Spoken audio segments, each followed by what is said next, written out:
polls in the middle of this pandemic. Local elected officials, you deserve a special thanks from the entire nation. And to my campaign team and all the volunteers and all who gave so much of themselves to make this moment possible, I owe you. I owe you. I owe you everything. And to all those who supported us, I'm proud of the campaign we built and ran. I'm proud of the coalition we put together, the broadest and most diverse coalition in history.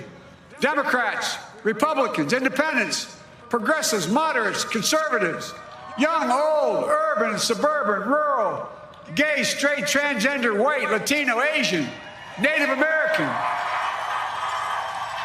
I mean it, especially for those moments, and especially for those moments when this campaign was at its lowest ebb. The African-American community stood up again for me. You've always had my back, and I'll have yours. I said at the outset, I wanted to represent this campaign to represent and look like America.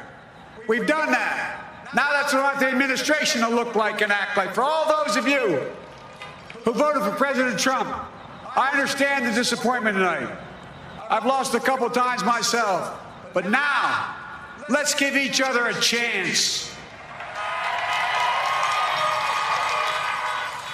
It's time to put away the harsh rhetoric, lower the temperature, see each other again, listen to each other again. And to make progress, we have to stop treating our opponents as our enemies. They are not our enemies. They are Americans. They are Americans. The Bible tells us to everything there is a season, a time to build, a time to reap and a time to sow, and a time to heal. This is the time to heal in America.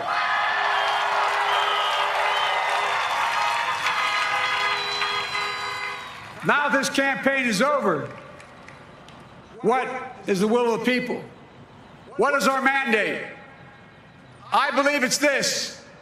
Americans have called upon us to marshal the forces of decency, the forces of fairness, to marshal the forces of science and the forces of hope in the great battles of our time.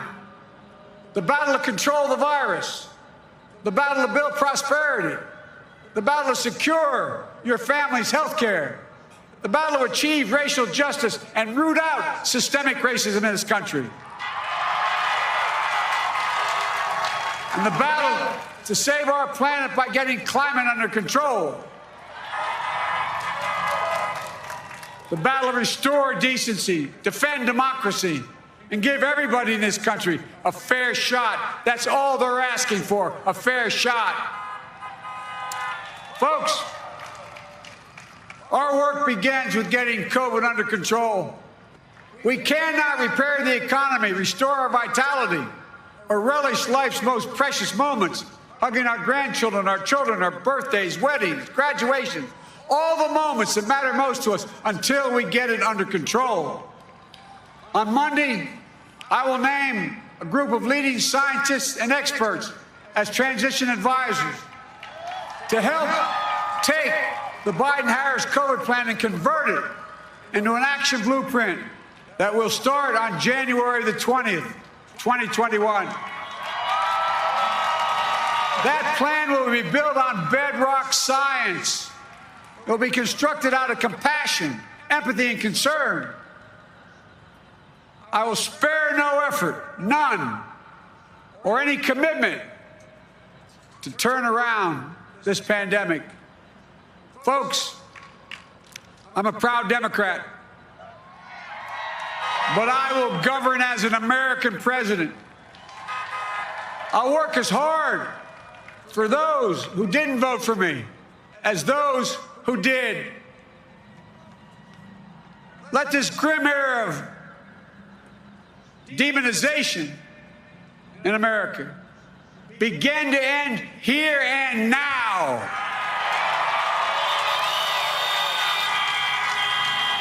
The refusal of Democrats and Republicans to cooperate with one another, it's not some mysterious force. beyond our control. It's a decision, a choice we make. And if we can decide not to cooperate, then we can decide to cooperate. And I believe that this is part of the mandate given to us from the American people. They want us to cooperate in their interest. And that's the choice I'll make. And I'll call on Congress, Democrats and Republicans alike, to make that choice with me. The American story is about slow yet steadily widening the opportunities in America. And make no mistake, too many dreams have been deferred for too long. We must make the promise of the country real for everybody, no matter their race, their ethnicity, their faith, their identity, or their disability. Folks, America has always been shaped by inflection points, by moments in time where we've made hard decisions about who we are and what we want to be. Lincoln in 1860, coming to save the Union. FDR in 1932, promising a beleaguered country a new deal. JFK in 1960, pledging a new frontier. And 12 years ago, when Barack Obama made history, he told us, yes, we can. Well, folks, we stand at an inflection point. We have an opportunity to defeat despair, to build a nation of prosperity and purpose. We can do it. I know we can. I've long talked about the battle for the soul of America. We must restore the soul of America. Our nation is shaped by the constant battle between our better angels and our darkest impulses. And what presidents say in this battle matters. It's time for our better angels to prevail. Tonight, the whole world is watching America. And I believe at our best, America is a beacon for the globe. We will lead not only by the example of our power, but by the power of our example. I've always believed, many of you heard me say it, I've always believed we can define America in one word: possibilities. That in America, everyone should be given an opportunity to go as far as their dreams and God-given ability will take them. You see, I believe in the possibilities of this country. We're always looking ahead to an America that's freer and more just, ahead to an America that creates jobs with dignity and respect, ahead of America that cures diseases like cancer and Alzheimer's, ahead to an America that never leaves anyone behind, ahead of America that never gives up, never gives in. This is a great nation. It's always been a bad bet to bet against America. We're good people. This is the United States of America. And there's never been anything we've been not able to do when we've done it together.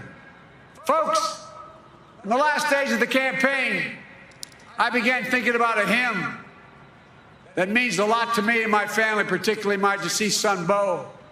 It captures the faith that sustains me, which I believe sustains America.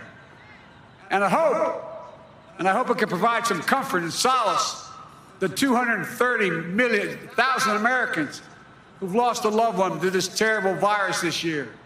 My heart goes out to each and every one of you. Hopefully this hymn gives you solace as well. It goes like this: and he will raise you up on eagle's wings, bear you on the breath of dawn, and make you to shine like the sun, and hold you in the palm of his hand.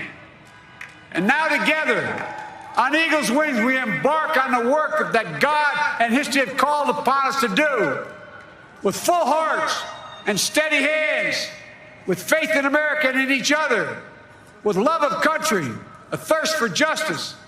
Let us be the nation that we know we can be, a nation united, a nation strengthened, a nation healed. The United States of America, ladies and gentlemen, there's never been anything we've tried we've not been able to do. So remember, as our grandpapa used to say when I walked out of his home when I was a kid up in Scranton, he said, "Joey, keep the faith." And our grandmother, when she was alive, she yelled, "No, Joey, spread it. Spread the faith. God love you all. May God bless America, and may God protect our troops." Thank you, thank you, thank you.